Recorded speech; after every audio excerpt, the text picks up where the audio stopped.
Hello అండి, నేను మీ సుపర్ణ ఫ్లేవర్స్కి స్వాగతం. ఈరోజు మనం పప్పు పొంగల్ని తయారు చేసుకోబోతున్నాం. దీన్నే కట్టు పొంగలి, మిరియాల పొంగలి, హాట్ పొంగల్ ఇలా రకరకాల పేర్లతో పిలిచే ఈ పొంగల్ని గరికపాటి వారు సైతం మెచ్చుకున్నారండి. మేము పద్మావతి గెస్ట్ హౌస్ తిరుపతిలో తిన్నాం. వారు మేము కూడా. మా వారికి ప్రమోషన్ మీద తిరుపతి ట్రాన్స్ఫర్ అయిందండి. ఇల్లు చూసుకోవాలి కదా! మా వారితో పాటు నేను కూడా వెళ్ళాను. అదే సమయంలో గరికపాటి వారు కూడా మహతి స్టేడియంలో అనుకుంటా అండి ప్రవచనాలు చెప్పడానికి వచ్చారు ఆయన కూడా. వారు కూడా అదే గెస్ట్ హౌస్‌లో వారి భార్యతో సహా స్టే చేశారు. అందువల్ల పొద్దున పూట 9 ఆ ప్రాంతాల్లో కరెక్ట్‌గా 9, 9:30 మధ్యలో మేము టిఫిన్‌కెళ్ళేవాళ్ళం. అదే సమయంలో వాళ్ళు వచ్చేవాళ్ళు. అక్కడ రోజు 4 రకాల టిఫిన్‌లు పెట్టేవాళ్ళు.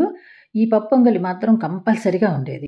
గరికపాటి వారు ఇది పొంగల్ తిని ఒక్క వడ తినేవాళ్ళండి. మిగిలిన టిఫిన్‌లేవి తినేవాళ్ళు కాదు. కమ్మగా పప్పు, నెయ్యితో చేసిన ఈ పొంగలి ముందు మరే టిఫిన్‌లు సాటి రావు అనుకుంటూ ఈ పొంగల్ తిని ఒక్క వడ తిని వెళ్ళేవారు. అలా రోజు వారం రోజులు ఉన్నాం వారు మేము కూడా. రోజు ఇవే తింటూ ఉండేవారు ఆయన. ఇంత బాగా చేసేవాళ్ళండి. రోజు ఒకటే టేస్ట్‌లో మార్పే ఉండేది కాదు.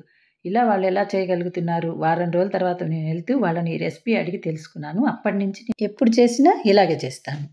ఈ రెసిపీని మీతో షేర్ చేసుకుందామని ఈరోజు చేస్తున్నానండి. మనం 1 కప్పు బియ్యము, 1 కప్పు పెసరపప్పు తీసుకుంటాము. 2 ఈక్వల్ క్వాంటిటీలో అనమాట. బియ్యం ముందే ఒక అరగంట ముందు నానబెట్టుకుంటే అన్నం బాగా మెత్తగా సాఫ్ట్‌గా వస్తుందండి. బియ్యాన్ని నానబెట్టేసి పెసరపప్పుని కొంచెం ఒక 2 నిమిషాలు వేయించేస్తే మంచి అరోమా వస్తుంది. టేస్ట్ బావుంటుంది.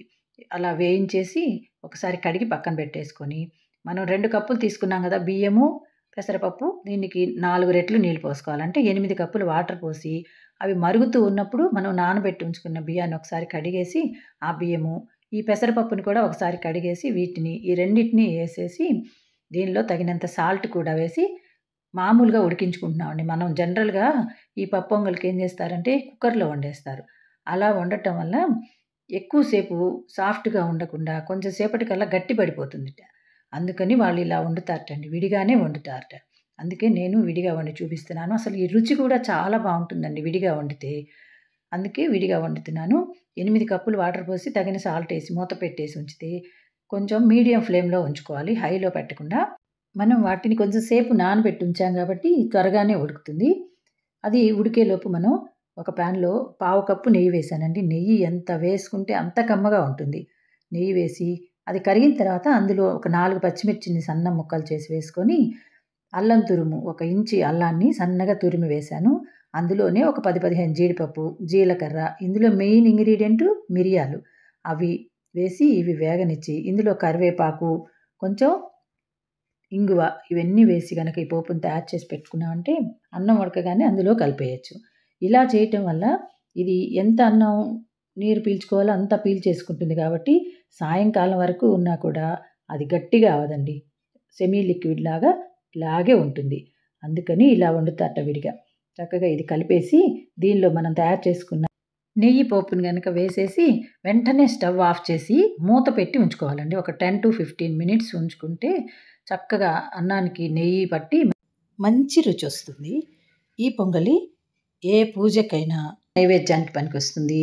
మహానైవేద్యంతో సమానమైన ఈ పొంగల్ని మీరు తప్పకుండా ట్రై చేస్తారుగా.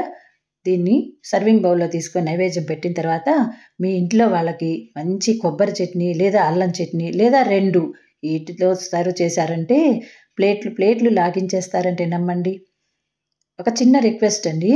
ఈ వీడియో మీరు లైక్ చేసినప్పుడు హైప్ అనే ఆప్షన్ వస్తుంది. దాన్ని గనక కొంచెం ప్రెస్ చేశారంటే నాకు ఈ వీడియో ఇంకొంతమందికి రీచ్ అవ్వటానికి అవకాశం ఉంటుంది. తప్పకుండా లైక్ చేసి హైప్ చేస్తారుగా. Thank you for watching. Bye bye.